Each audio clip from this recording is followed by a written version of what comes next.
Hey guys, in this video I'm going to show you how you can use word count feature in Google Docs. You can use a quick keyboard shortcut or the main menu.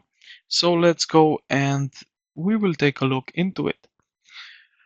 Okay, so if we go through the menu, let's go to the tools up here and then find word count and click on it. In this small window will pop up.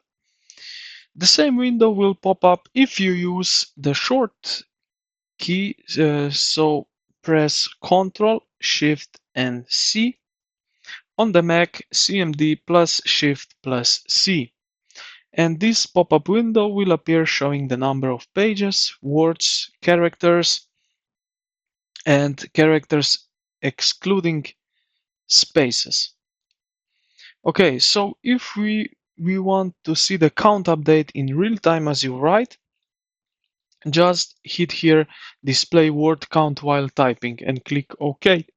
And now at the bottom left side you will see these words, and if you click on it you will see exactly what you saw in this small pop-up window before. And this is basically it.